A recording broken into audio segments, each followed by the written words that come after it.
Good morning. Today is not just another ordinary day, kundi bagong simula na binigay ni Lord. Sabi sa Psalm 34:4, I sought the Lord, and He answered me. He delivered me from all my fears. Imagine, kapatid, a God who listens every single time you call. Hindi ka pinabayaan at hindi ka iiwan. Kahit gaano kahirap ang sitwasyon, may handa siyang sagot at may nakaabang na victory para sa iyo. Kaya ngayong umaga, let your heart be open. Allow the presence of God to fill your soul with peace and hope. Dahil ngayong araw, may gagawin siyang bago sa buhay mo. Let's come closer to His presence now. Habang gising ka ngayon at humihinga, that's already a sign of God's mercy and grace.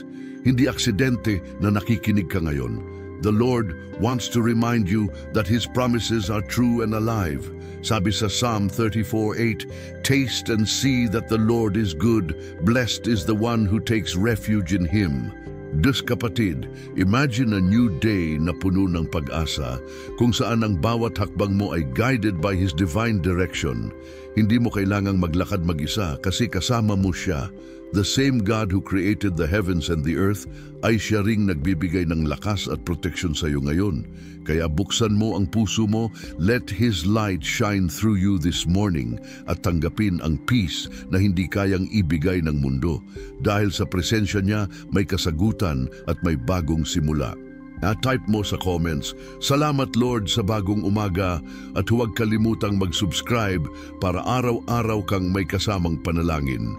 Kapatid, ngayon na narito ka sa presensya ng Diyos, I invite you to pause, huminga ng malalim at hayaan mong maramdaman ang kanyang kapayapaan.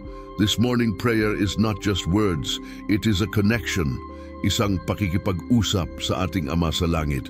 Sabi sa Psalm 34:4, I sought the Lord, and He answered me. He delivered me from all my fears. At ngayong umaga, ito rin ang pangako niya sa iyo. Kaya ilapit mo ang puso mo, isuko mo lahat ng bigat, at tanggapin mo ang bagong kalayaan na ibinibigay niya.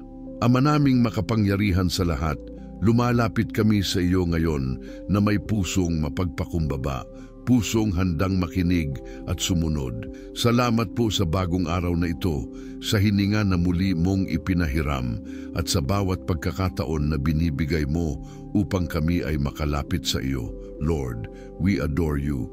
Ikaw ang aming lakas, aming kanlungan, aming tanging pag-asa. Kahit saan kami pumunta, ikaw ang aming gabay. Salamat sa iyong walang hanggang pagmamahal na hindi nagbabago. We welcome your presence now, Lord. Lord, we ask for your divine direction today sa bawat hakbang na aming tatahakin, sa bawat desisyon na aming gagawin. Let your wisdom guide us. Nawa ay makita namin ang liwanag mo sa gitna ng bawat sitwasyon. At kung may mga pintong hindi galing sa iyo, Lord, isara mo ito. Pero ang mga pintuan ng pagpapala, kaligtasan at tamang direksyon, buksan mo sa amin ngayon. Tulungan mo kaming makilala kung ano ang galing sa iyo at kung ano ang hindi para kami ay laging nasa sentro ng iyong kalooban. Lord, salamat sa proteksyon na ipinangako mo. Sabi sa Psalm 34:7, The angel of the Lord encamps around those who fear Him, and He delivers them. Kaya ngayong umaga, we declare that your angels are surrounding our homes, our families, and our lives. Walang kapahamakan na makakalapit sa amin dahil ikaw mismo ang aming bantay. Kapatid, isipin mo ngayon mga anghel ng Diyos. Nakapaligid sa iyo, nagbabantay, nagpoprotekta. Hindi ka nag-iisa, hindi ka kailaman iiwan. That's the promise of God for you today. Lord, we thank you for provision. Sabi sa iyong salita, those who seek the Lord lack no good thing. Kaya naniniwala kami na hindi kami magkukulang. You are our shepherd, and because of you, we have everything we need. I declare that blessings will overflow sa bawat tahanan na nananalangin ngayon. Hindi lang sa material na bagay, kundi higit sa lahat sa kapayapaan, kalusugan at kagalakan na nagmumula sa iyo. Kung may mga bukas na pangangailangan ngayon, Lord, ikaw na ang sumagot. Hindi namin kailangang mag-alala dahil ikaw ang aming provider. Thank you, Lord, for being our Jehovah Jireh, ang Diyos na nagpa-provide. Lord, we also ask for healing. Sabi sa Isaiah 53:5, by His wounds we are healed. Kaya ngayon, we claim healing sa katawan, sa isip at sa puso ng bawat nakikinig. Sa lahat ng may sakit, dumadaloy nawa ang kagalingan na galing sa iyo. Sa lahat ng may mabibigat na iniisip, palitan mo ng kapayapaan at kagalakan. At sa mga pusong sugatan, hilumin mo, Lord, at iparamdam mo ang iyong pagmamahal. We believe that healing is happening right now in Jesus' name. Lord, we choose to forgive today. Tulungan mo kaming pakawalan ang mga taong nakasakit sa amin, tulad ng pagpapatawad mo sa amin. We release forgiveness dahil alam naming hindi kami maaring lumapit sa iyo na may galit o sama ng loob. Palitan mo ang aming puso ng pagmamahal at kapayapaan. At salamat sa pagpapatawad mo sa lahat ng aming pagkukulang. We are set free, Lord, because of your mercy. At higit sa lahat, Lord, we declare our faith. Kahit hindi pa namin nakikita ang kasagutan, we choose to believe. Alam namin na may ginagawa ka sa likod ng lahat ng ito. We declare victory. We declare protection. We declare blessings. Because you are faithful, Lord, and you never fail. Thank you dahil bago pa man namin hingin, nakahanda na ang kasagutan. Thank you dahil sa iyo, we can face this day with courage and hope. Kapatid, as you pray with me, imagine na hawak ng Diyos ang iyong kamay ngayon. Hindi niya ito bibitawan. Sabi sa Jeremiah 29:11, for I know the plans I have for you, declares the Lord, plans to prosper you and not to harm you, plans to give you hope and a future. Kaya kahit ano ang nasa harap mo ngayon, ang plano ng Diyos ay puno ng pag-asa at magandang kinabukasan. Claim that promise today. At ngayong umaga, hayaan mong magpatuloy ang presensya niya sa iyong puso. Kahit matapos ang panalangin na ito, dalhin mo ang kanyang mga pangako sa bawat oras ng iyong araw. Every step you take today, declare, the Lord is with me, I'm protected, I am blessed. Kung naniniwala ka na ang Diyos ay sumagot sa panalangin na ito, i-type mo sa comments ang salitang, Glory to God, o kaya naman ay, Salamat Lord. At kung may nais kang ipanalangin pa, isulat mo rin sa comments dahil dito sa ating community, hindi ka nag-iisa. May mga kapatid tayong mananalangin kasama mo. At huwag mong kalimutang mag-subscribe at i-share ang video na ito para mas marami pang makadama ng pag-ibig ng Diyos. Kapatid, habang nararamdaman mo pa ang kapayapaan ng panalangin natin kanina, hayaan mong dalhin kita sa isang kwento na puno ng pag-asa at katotohanan. Alam mo ba kung sino ang sumulat ng Psalm 34? It was King David. Pero bago siya naging hari, dumaan siya sa mga matinding pagsubok na halos ikamatay niya. Hindi ito simpleng kwento ng tagumpay. Ito ay kwento ng isang pusong laging humahanap sa Diyos kahit sa gitna ng panganib. May isang panahon na si David ay tinutugis ni Saul. Imagine mo na lang, bawat hakbang niya may threat sa kanyang buhay. Parang wala nang ligtas na lugar, parang wala nang daan palabas. At sa isang pagkakataon, napadpad siya sa isang lugar kung saan siya halos mamatay. To escape, he had to act like a madman, pretending na wala siya sa sarili. Nakakatawa para sa ilan, pero iyon ang paraan na binigay ng Diyos para iligtas siya sa oras na iyon. At pagkatapos ng karanasang iyon, isinulat niya ang Psalm 34, kung saan sinabi niya, I sought the Lord, and He answered me. He delivered me from all my fears. Kapatid, hindi ba't ganyan din minsan ang buhay natin? May mga sitwasyon na para bang wala ng pag-asa at hindi natin alam kung anong susunod na gagawin. Pero tulad ni David, ang sekreto ay ang pagtawag sa Panginoon. Hindi kailangan perfect ang sitwasyon mo para pakinggan ka niya. Ang kailangan lang ay isang pusong nananampalataya at doon pumapasok ang kapangyarihan ng panalangin. Kung titingnan mo ang Psalm 34, mapapansin mong hindi puro tungkol sa problema ang sinabi ni David, kundi puro papuri at tiwala sa Diyos. Ganito ang sabi niya sa verse 8, Taste and see that the Lord is good. Blessed is the one who takes refuge in Him. Alam mo ang ibig sabihin nito? Na kahit nasa gitna ng gulo, may tamis at kabutihan pa ring pwedeng maranasan kapag ang Diyos ang iyong kanlungan. Hindi mo kailangang makita muna ang resulta bago ka maniwala. Ang paniniwala mo mismo ang magiging tulay para maranasan mo ang kabutihan ng Diyos. Imagine yourself today, kapatid. Maaring may iniiyakan ka kagabi, may iniisip kang problema na parang wala ng kasagutan. Pero ngayon, habang nakikinig ka, pinapaalala ni Lord, I am with you. I will never leave you. I will deliver you from all your fears. Walang imposible sa Kanya. At tulad ni David, makakapagsabi ka rin balang araw, tinawag ko siya at tinugon niya ako. May mga panahon na si David ay nagtatago sa mga kuweba, malayo sa komportabling buhay na dapat sana'y meron siya. Pero kahit doon, naroon ang presensya ng Diyos. Kapatid, saan ka man naroroon ngayon, sa trabaho, sa bahay, sa ospital, o kahit nasa isang sitwasyon na tila walang direksyon, tandaan mo, hindi ka nakatago sa Diyos. Nakikita niya ang bawat luha mo, naririnig niya ang bawat bulong ng puso mo. At kagaya ng ginawa niya kay David, kaya ka rin niyang iligtas. Ang maganda pa rito, hindi lang ito tungkol sa kaligtasan sa pisikal na panganib.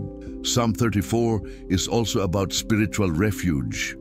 Kaya kung pagod ka na, kung natatakot ka, kung nahihirapan ka na magpatuloy, tandaan mo ang pangako ng Diyos. The righteous cry out, and the Lord hears them. He delivers them from all their troubles. Walang dasal na hindi naririnig ng Panginoon. Kahit hindi mo pa makita ang sagot, siguraduhin mong may ginagawa na siya sa likod ng lahat ng ito. Kaya na ngayong umaga, I want you to picture this.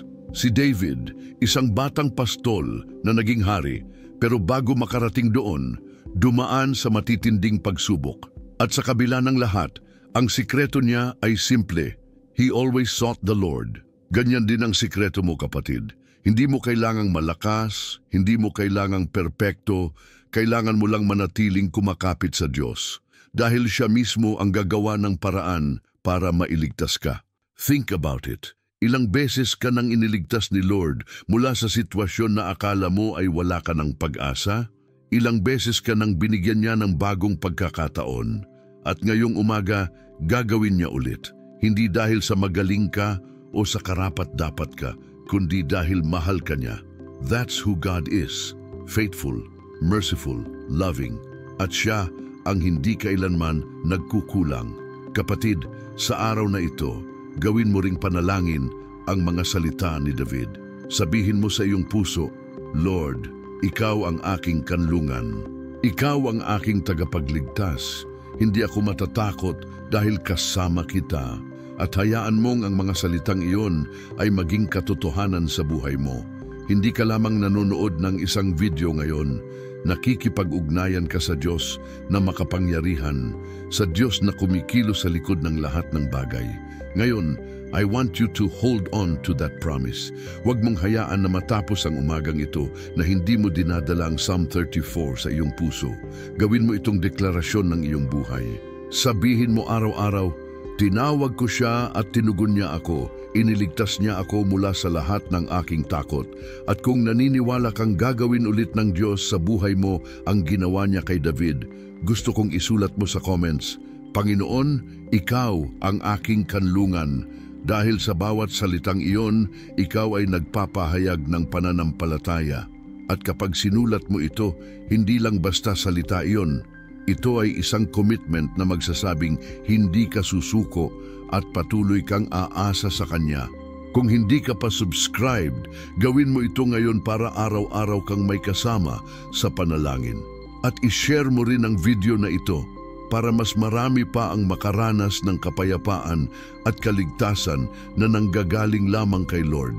Kapatid, habang iniisip mo ang ginawa ni David at ang kanyang tiwala sa Diyos, gusto kong ipaalala sa iyo na ang parehong Diyos na nagligtas kay David ay siya ring Diyos na kasama mo ngayon. Hindi nagbabago ang kanyang kapangyarihan, hindi kumukupas ang kanyang pagmamahal, at hindi nababawasan ang kanyang katapatan. At sa Psalm 34, makikita natin ang tatlong malalalim na pangako na pwedeng magbago ng takbo ng iyong araw. Una, sabi sa verse 7, "The angel of the Lord encamps around those who fear Him, and He delivers them." Kapatid, isipin mo yan. Anghel ng Panginoon nakapaligid sa iyo, nagbabantay sa iyong pamilya, sa iyong tahanan, sa bawat lakad mo ngayong araw.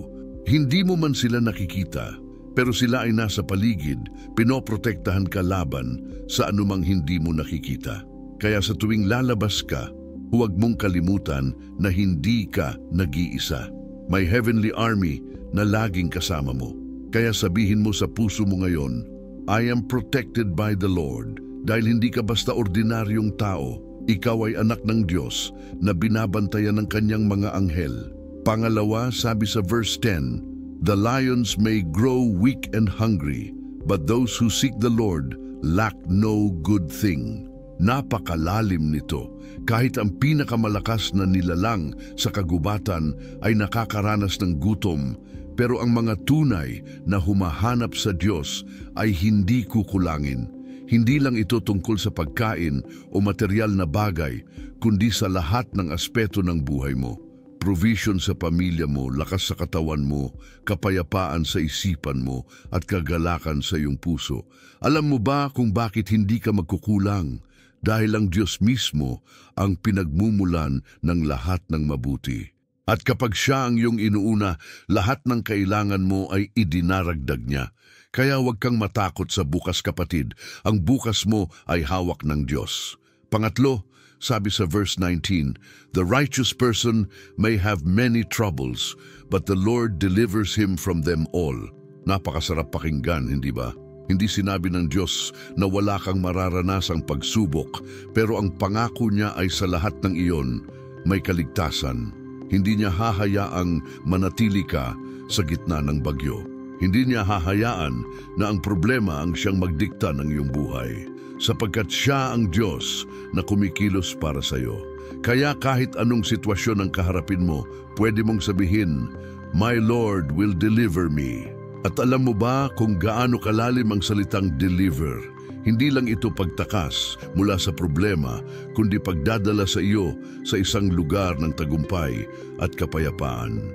Kapatid, gusto kong isipin mo ngayon ang tatlong pangakong ito: protection, provision, at deliverance. Ito ang mga haligi ng Psalm 34 at ito rin ang gusto ng Diyos na maranasan mo araw-araw. Hindi mo kailangang mag-alala kung paano dahil Siya mismo ang gagawa ng paraan.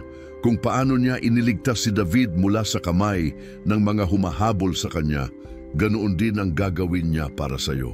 Kung paano Niya pinakain ang mga nagugutom at nagpalakas sa mga mahihina, ganoon din ang gagawin Niya sa buhay mo. At kung paano Niya tinugon ang mga panaghoy ng mga tumatawag sa Kanya, ganoon din ang gagawin Niya ngayon. Alam mo, madalas tayong matuksong umasa sa sariling lakas, sariling kakayahan, o sa mga bagay na nakikita. Pero Psalm 34 reminds us na ang tunay na lakas at tagumpay ay nagmumula lamang sa Diyos. Kaya ngayong umaga, I want you to surrender all your worries, lahat ng kinatatakutan mo at lahat ng plano mo sa Kanya.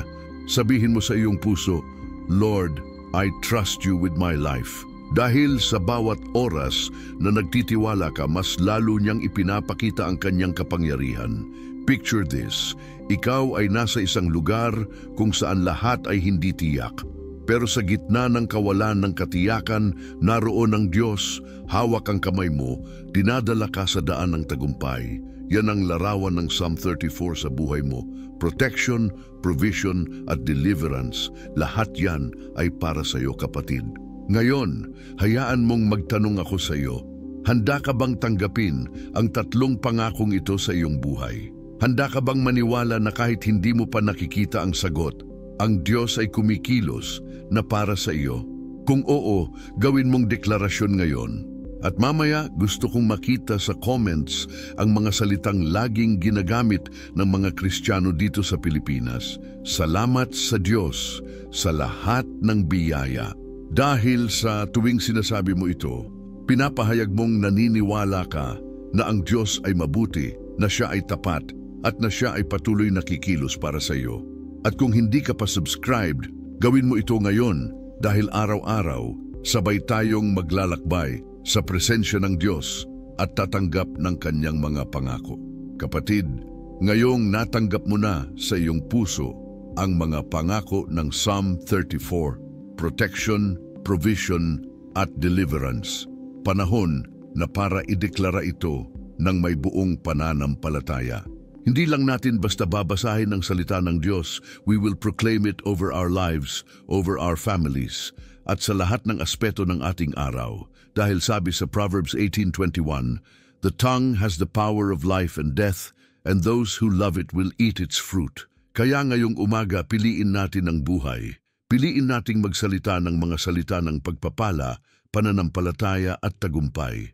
Sabihin mo sa sarili mo ngayon, ako ay anak ng Diyos. Ako ay pinoprotektahan. Ako ay pinagpapala.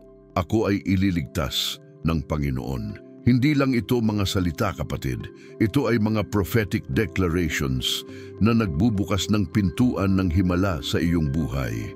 At habang sinasabi mo ito, imagine mo na parang may liwanag na bumabalot sa iyo, tinatanggal ang lahat ng takot, lahat ng pangamba, at lahat ng hadlang na pumipigil sa iyo na magtiwala. Lord, we declare in your mighty name that this day will be filled with peace, joy, and divine favor. We declare open doors of opportunity, breakthrough in finances, healing in every sickness, at kapayapaan sa bawat pamilya na nananalangin ngayon. We declare that no weapon formed against us shall prosper because we are covered by your blood. Salamat, Panginoon, dahil sa bawat deklarasyon na ito, may nangyayaring pagbabago sa kalangitan at sa aming mga buhay. At ngayon, kapatid, gusto kong isipin mo ang mga bagay na gusto mong baguhin ni Lord sa iyong buhay. Ano ang mga iniiyak mo sa Kanya? Ano ang mga pangarap na matagal mo nang dinadala sa iyong puso? Habang iniisip mo iyon, declare with me, Lord, I receive my breakthrough today. Huwag mong hayaang lumipas ang araw na ito na hindi mo kiniklaim ang himala na nakalaan para sa iyo. Alam mo, sa bawat salitang binibitawan mo ngayon, may kapangyarihan. Kaya kung anuman ang pinapasan mo, sabihin mo ngayon, hindi ko na ito kakayanin mag-isa, Lord. Sa iyo ko na ibinibigay. At maniwala ka, kapatid, na sa mismong sandaling ito, may gumagalaw na sa iyong paligid. God is working behind the scenes. Hindi mo pa man nakikita, pero may pintuan ang bumubukas. May mga tao nang itinatayo ni Lord para tulungan ka at may mga pagpapalang ipinapadala na niya papunta sa iyo. Sabi sa Isaiah 41:10, "Fear not, for I am with you. Be not dismayed, for I am your God. I will strengthen you. I will help you. I will uphold you with my righteous right hand." Kaya ngayong umaga, alisin mo ang takot, palitan mo ito ng tiwala, hayaan mong siya ang magpalakas sa iyo. Isipin mo na hawak niya ang kamay mo ngayon, itinatayo ka, at sinasabi niya, "Anak, kaya mo ito dahil kasama mo ako." Kapatid, hindi aksidente na nakikinig ka ngayon. May mensahe ang Diyos para sa iyo. At ang mensaheng ito ay simple pero makapangyarihan. Hindi ka pababayaan ng Panginoon. Hindi ka Kanya iiwan. Ang lahat ng pangarap na itinanim niya sa puso mo ay may oras ng katuparan. Kaya huwag kang susuko. Huwag mong bitawan ang pananalig. Dahil ngayong araw, may ginagawa siyang bago sa buhay mo. Ngayon, I want you to join me in declaring blessings over your life. Sabihin mo, Lord, I receive your protection. I receive your provision. I receive your deliverance. Sabihin mo ito ng may buong pananampalataya at damhin mo ang kapayapaan na unti-unting bumabalot sa puso mo. Because every time you declare His word, you are aligning yourself with His promises. At gusto kong malaman mo, kapatid, na hindi sayang ang bawat minutong ginugugol mo sa presensya niya. Ang mga panalangin mong binubulong, kahit tahimik lang sa iyong puso, naririnig niya. At ang mga luha mong dumadaloy, hindi niya hinahayaang masayang. Sa halip, bawat patak nito ay nagiging binhi ng bagong simula. Alam mo ba, marami sa mga kapatid natin dito sa Pilipinas ay may habit na magsabi ng purihin ng Diyos sa bawat answered prayer, maliit man o malaki. Kaya gusto kong i-declare mo rin yun ngayon. Kapag natapos ang panalangin na ito, gusto kong makita sa comments ang salitang purihin ng Diyos. Dahil ito ay hindi lang salita, ito ay patotoo na kahit hindi mo pa nakikita ang buong sagot, naniniwala ka, nakikilos ang Diyos sa buhay mo. At habang ginagawa mo iyan, huwag mong kalimutan na isubscribe ang channel na ito at ishare ang mensaheng ito sa iba. Baka ito ang mismong panalangin na hinihintay ng isang tao para maramdaman niyang hindi siya nag-iisa. Kaya maging instrumento ka rin ng pagpapala ngayong araw. Kapatid, hayaan mong iwanan kita ngayon ng isang bagay na uukit sa iyong puso. Ang lahat ng ipinangako ng Diyos sa Psalm 34 ay buhay at totoo para sa iyo ngayon. Kaya huwag kang matakot, huwag kang mangamba. Tumindig ka sa kanyang pangako at hayaan mong siya ang gumawa ng imposible para sa iyo. Because our God is the God of miracles, and today your miracle is already on the way. Kapatid, habang naririnig mo ang mga salitang ito, gusto kong huminto ka sandali at maramdaman mo ang presensya ng Diyos na bumabalot sa buong paligid mo ngayon. Hindi ito basta ordinaryong oras. Ito ay isang banal na appointment, isang divine moment na itinakda ni Lord para sa iyo. Ang lahat ng narinig mo mula sa Psalm 34 ay hindi lamang kwento ng nakaraan, kundi buhay na salita na kumikilos ngayon sa iyong buhay. Alam mo ba, napakaraming tao ang nagigising araw-araw na puno ng takot at pangamba. Pero ikaw, ngayong umaga, pinili mong tumigil at makinig sa tinig ng Diyos. That choice alone already opens the door for His blessings. Kaya hayaan mong ipaalala ko sa iyo ang isang bagay na napakahalaga. Hindi natatapos ang gawa ng Diyos kapag natapos ang panalangin. Sa katunayan, dito pa lang nagsisimula ang lahat. Ang mga salitang iyong dinasalan, ang mga deklarasyon mong binitiwan ay naglalakbay ngayon sa kalangitan. At tulad ng ulan na bumababa mula sa langit at hindi bumabalik ng walang nadadala, gayon din ang salita ng Diyos. Hindi ito babalik na walang bunga. Psalm 34:15 says, "The eyes of the Lord are on the righteous, and His ears are attentive to their cry." Kapatid, isipin mo ito. Ngayong mismong sandaling ito, nakatuon sa iyo ang mga mata ng Diyos. Nakikinig siya sa bulong ng iyong puso. At habang iniisip mo ang lahat ng iyong ipinagdarasal, ang proteksyon para sa iyong pamilya, ang direksyon para sa iyong buhay, ang kagalingan para sa iyong katawan, at ang sagot sa iyong mga pangarap, gusto kong malaman mong hindi niya ito ipagwawalang bahala. Siya ay tumutugon, hindi bukas, hindi sa ibang panahon lamang, kundi nagsisimula na ngayon. Minsan mararamdaman mo na parang walang nangyayari. Pero tandaan mo kapatid na ang Diyos ay kumikilos kahit sa mga bagay na hindi mo nakikita. Tulad ni David na minsan ay nagtatago sa kuweba na walang alam kung ano ang susunod na mangyayari, pero sa likod ng lahat ng iyon, ang Diyos ay naghahanda ng trono para sa Kanya. Ganyan din ang ginagawa niya para sa iyo. Habang iniisip mo na wala pang sagot, siya ay nagbubukas na ng pintuan. Habang akala mo ay tahimik, siya ay gumagawa ng paraan. Kaya ngayong umaga gawin natin itong huling deklarasyon. Lord, I trust you completely. Sabihin mo ito mula sa puso mo dahil iyon ang susi para makita ang mga himala sa iyong buhay. At hayaan mong ang kapayapaan ng Diyos ang siyang maghari sa iyong buong araw. Dahil saan ka man pumunta, may kasamang mga anghel, may dalang proteksyon at may siguradong tagumpay.